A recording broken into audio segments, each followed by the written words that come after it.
On Metro Morning this morning, we will be talking to a man who 1 week ago today was about 300 nautical miles off the Irish coast.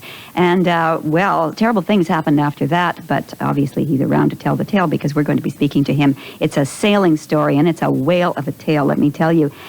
Well, our weather is very calm and tranquil. It's 7 degrees. It's cloudy. There's a threat of showers, but what a moderate forecast, or a present cast, I guess you could say, with contrast to the kind of nightmare only a sailor can have, because last week Jack Nye lived a nightmare for real. It was on Thursday, a week ago today, that he was in his 32-foot boat, the Pandorama, and he rolled over in the Atlantic. He was about 300 nautical miles off the Irish coast when high seas hit. Well, obviously Jack Nye has survived to tell us this tale, because he's going to tell us this tale. We have him on the line now from his office in Mississauga. Good morning. Good morning, Erica. Well, a good morning for you. I'm sure you're just still so delighted to be back. Absolutely, and delighted with the skipper and the crew of the Swedish ship Atlantic Companion that picked me up. They have the well-known worldwide seamanship, the Scandinavian. And I'm so happy that that was a ship that picked me up. Well, me too. Let's start at the beginning, though. Yep. Let's put you back in the boat. What were you doing initially on this trip? I bought the boat originally in England in 1985 in Brighton, England, and sailed it across with 2 other men. And I've sailed across before to see the Matthew. And this time I was getting a little bit on the long tooth side, so I wanted to sail it back alone and leave it in England and just sail it in England and then come back and buy a smaller boat for the Great Lakes.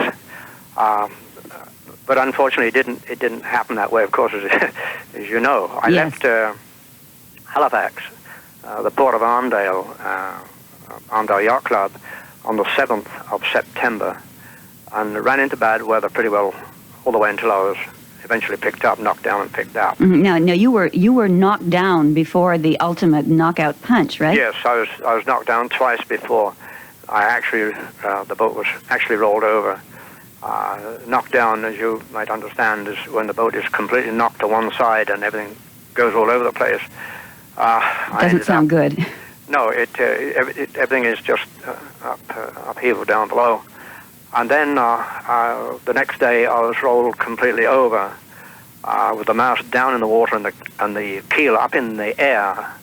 And I think what happened, another wave came along and broke and hit the keel and drove my boat over the right way up, but in doing so smashed the mast. It must have been some wave. Yes, they were quite high waves, but the wind was very, very strong. It was about 80 knot winds, 81 according to the skipper. And the keel weighed something like 7 tons? Well, the whole boat weighs 7 tons. So but the keel would weigh around 3 or 4 tons, so it's quite heavy. I know it's a very good boat. It was a very good boat. It was a good boat, yes. And when the, of course, mast broke, it was still tied with various lines and to the ship, and it was bashing on the side of my boat, and I was concerned that it would make another hole in the boat and I'd go down with it before it could be rescued. So I waited for, I guess it was 6 or 7 hours before I put the EPIRB over the side, and the EPIRB is a piece of equipment that signals satellite. It's an EPIRB 406. It's pronounced EPIRB. It's Emergency Position Indicating Radio Beacon. So this was to notify this people, notified in Falmouth, England, SE Rescue. It automatically notifies them that there's been an emergency. And then they send out a plane to search for me, which they found me very well, and I got my position, etc. And my correct position, location where I was in the ocean, and then they contacted the Atlantic Companion, which is a container ship, and she just left Liverpool, or was out of Liverpool, and she altered course to pick me up, to come to my rescue, and she arrived about 8 hours after the EPIRB went into the water. Which is pretty good, isn't it? I mean... Oh, yes. I mean, I was so fortunate to have a ship in that area and with such good seamen on board to get me off. In that same storm, excuse me, there was another fishing vessel went down with all lives on board, and another one that they rescued. I think it was about four men off it. So I was not the only one affected by that.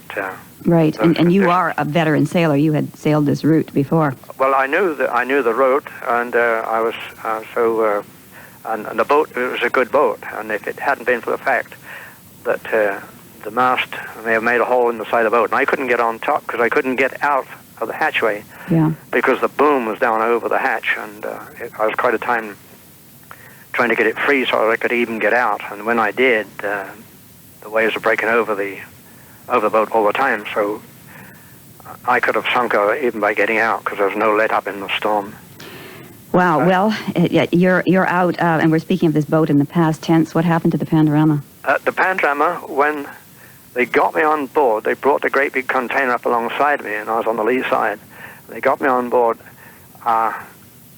with just what I stood up in. I had a few papers on me that I could stuff in my pockets and so on. Pulled me aboard, and then the skipper of the container thinks that probably she went down because she bashed against the side of the boat quite heavily a couple of times before going off.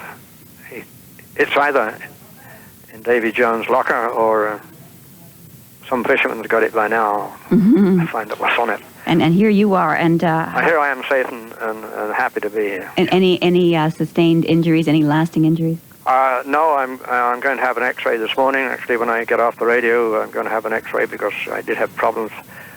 As you can imagine, down below, I was driven from 3 different positions in that boat. It's an amazing story. At 3 different times, and it's my neck. My head's all right; it's cut, but it doesn't seem. Because at the time I was wearing a crash helmet, so that.